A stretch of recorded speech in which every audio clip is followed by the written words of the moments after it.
Assalamualaikum warahmatullahi wabarakatuh, Bapak Ibu dosen dan teman-teman sekalian yang kami hormati. Di sini kami dari kelompok 8 akan menampilkan video simulasi konseling yang berfokus pada dua keterampilan dasar dalam komunikasi konseling. Yang pertama interpretasi dan konfrontasi.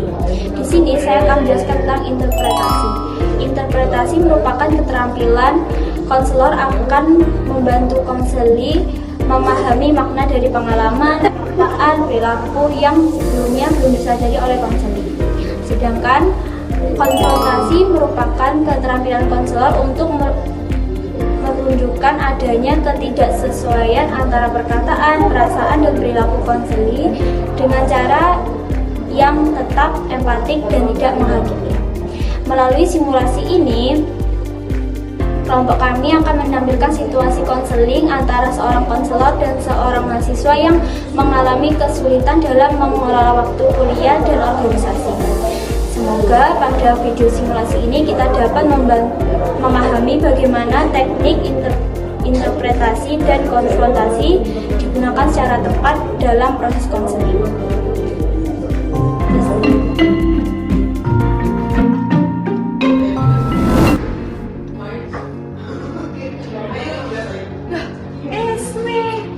Sofia, gimana kabarnya? Udah lama gimana ya Bu? Sebenarnya saya lagi bingung sih, kayaknya mau konseling deh sama Ibu. Gitu, boleh. Yuk, ke ruang konselor ya. Ya, jadi gimana Mbak Ismi?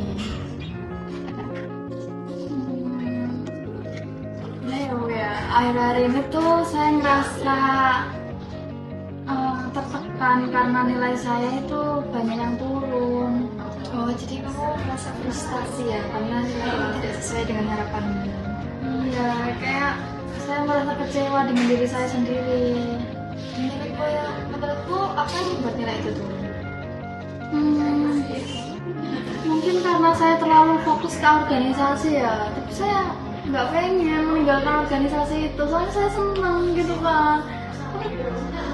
Kalau boleh tahu ikut organisasi apa Mbak Ismi? Saya kan lagi ikut organisasi Sanggar Minat. Itu kan terkait dengan hal seni, yaitu beda banget sama jurusan perguruan saya kan. Oh, jadi kamu tuh merasa bahwa organisasi itu penting bagimu, tapi di sisi lain kamu juga merasa kalau nilai akademik itu juga penting. Iya.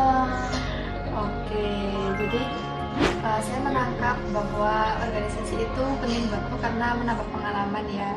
Tapi tanpa kamu sadari, dengan adanya organisasi itu membuatmu mengambil waktu belajarmu sehingga nilai akademik itu jadi turun. Iya, itu masalah saya. Makanya kayak gimana ya?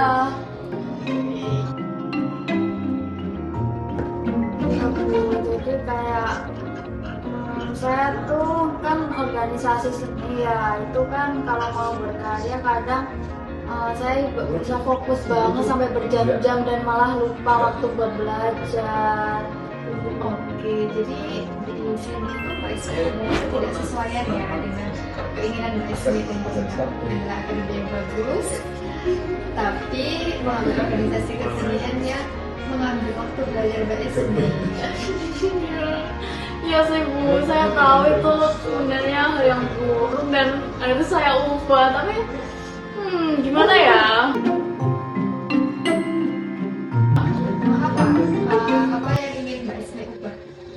Maksudnya apa langkah Mbak Ismi untuk merubah itu?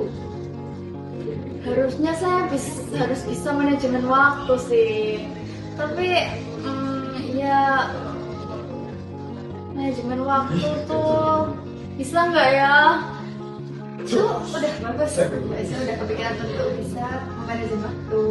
Untuk melakukannya bisa lah untuk dicoba sedikit. Misalnya kalau udah waktunya makan ya makan, waktunya belajar ya belajar. Kalau misalnya emang karyanya itu belum selesai, bisa ditunda dulu, diberhentikan dulu, dilanjut di lain waktu. Nah, tapi kan itu cuma contoh ya. Tapi kalau dari Mbak Ismi sendiri, apa langkah pertama yang ingin dicoba untuk bisa?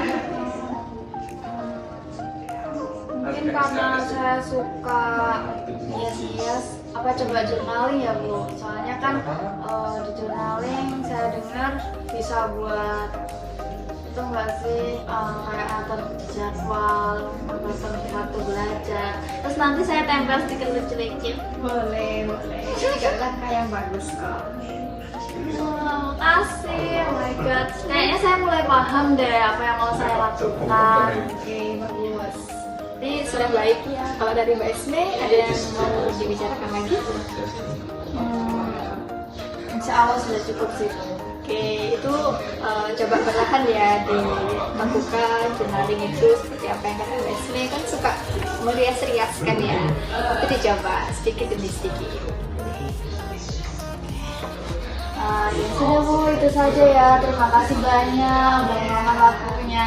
Pasti saya udah enggak, insya Allah udah nggak bingung lagi. Sudah Bu, Ya. ya, terima kasih ya.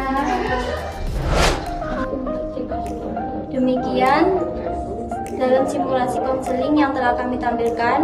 Dalam percakapan tersebut, teknik interpretasi digunakan oleh konselor untuk memahami konseling, memahami bahwa kesibukan organisasi yang memberikan kepuasan ternyata berdampak pada berkurangnya waktu belajar.